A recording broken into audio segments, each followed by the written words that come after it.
Olá pessoal, tem alguns textos na filosofia que realmente marcaram época, revolucionaram a filosofia e se tornaram clássicos, né? E um deles, com certeza, é esse pequeno texto aqui do Kant chamado Resposta à Pergunta, que é Esclarecimento.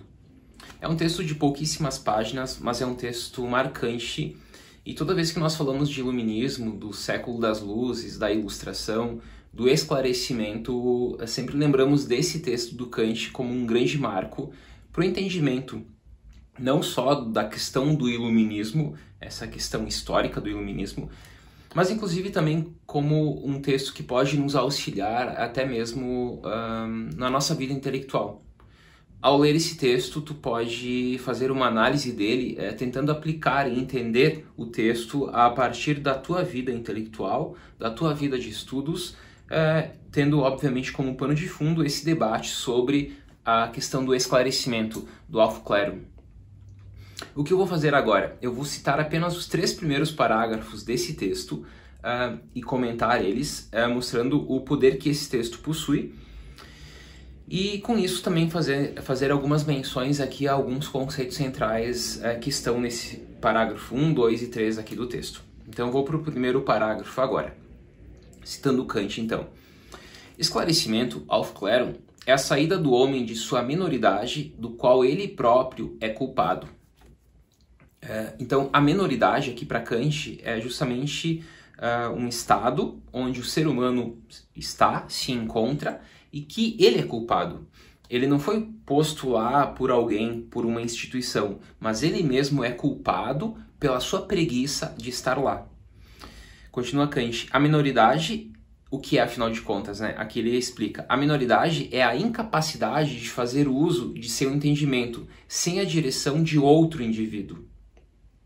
O homem é o próprio culpado dessa minoridade, se a causa dela não se encontra na falta de entendimento, mas na falta de decisão e coragem de servir-se de si mesmo sem a direção de outrem. Sapere aude, ousa saber. Então, essa tese central do sapere aude é clássica, né? Todo mundo já ouviu falar sobre isso, enfim, está aqui então no primeiro parágrafo desse texto. Sapere aude. Tem coragem de fazer uso do teu próprio entendimento. Tal é o lema do esclarecimento, aufklärung. Então, o que significa esclarecimento? O que significa aufklärung? Sapere aude. Ou, tem coragem de fazer uso de teu próprio entendimento. Bom, aqui já é um soco na cara da gente, né? Porque o Kant lá, o texto escrito em 5 de dezembro de 1783, já defendia esse lema, né? Sapere aude. De ter coragem. Aqui ele usa o termo coragem, né? Ter coragem de fazer uso do próprio entendimento, e não apenas seguir aquilo que é ditado externamente. E esse, inclusive, é um grande lema da filosofia, né? Sempre foi, desde os antigos, desde Sócrates, por exemplo.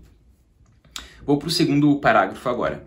A preguiça e a covardia são as causas pelas quais uma tão grande parte dos homens, depois que a natureza de há muito os libertou de uma direção estranha, continuem, no entanto, de bom grado menores durante toda a vida. Os homens continuam de bom grado menores. Por quê? Preguiça e covardia. Continua ele. São também as causas que explicam por que é tão difícil que os outros se constituam em tutores deles. É tão cômodo ser menor? Novamente, é tão cômodo ser menor? Muitas pessoas se encontram nessa condição de minoridade porque é cômodo, por preguiça, por covardia, por medo ou até mesmo por oportunismo. Então, se ficar num estágio menor ou não fazer uso do nosso próprio entendimento e nos tornar, assim, joguetes de outros, é medo, é preguiça, é covardia. Muitos, diz o Kant, né, passarão por essa fase da minoridade e muitos outros vão permanecer nessa fase de minoridade. Muitas pessoas não vão sair da fase da minoridade, não vão entrar na fase da maioridade, vão permanecer na fase da minoridade simplesmente porque é cômodo. Novamente, o Kant, é tão cômodo ser menor. Mas lá na frente, o Kant chega a falar que o homem até pode adiar, mas ele não pode renunciar ao esclarecimento.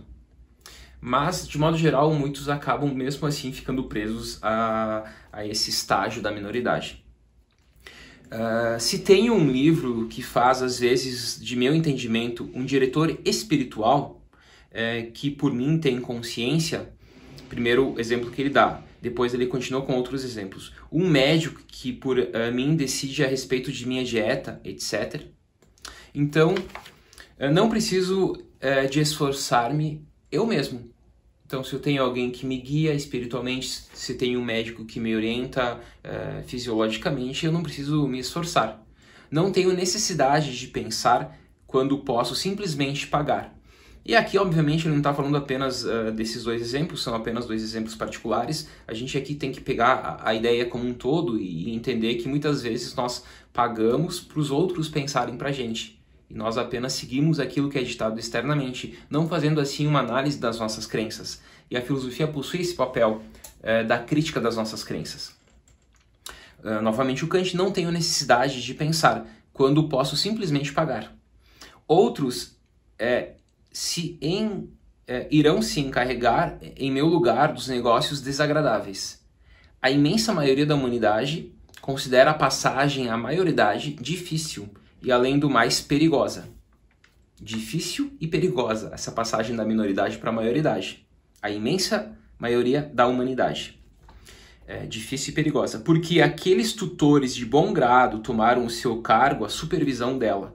Depois de terem primeiramente embrutecido o seu gado doméstico e preservado cuidadosamente estas tranquilas criaturas, palavras fortes, né? Então eu vou repetir propositalmente.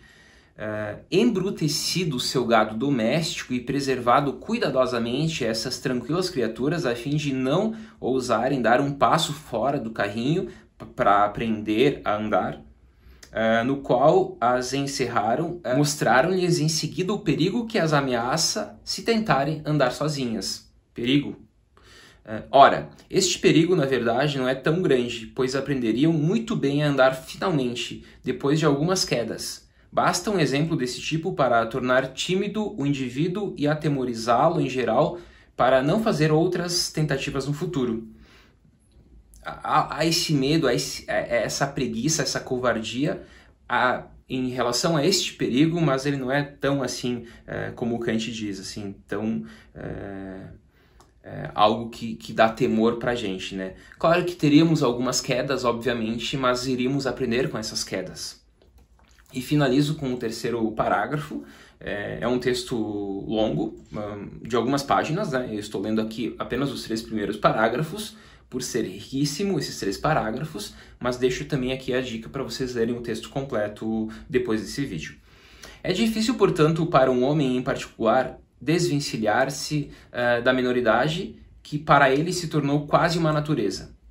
Chegou mesmo a criar amor a ela, sendo por ora realmente incapaz de utilizar seu próprio entendimento, porque nunca o deixaram fazer a tentativa de assim proceder.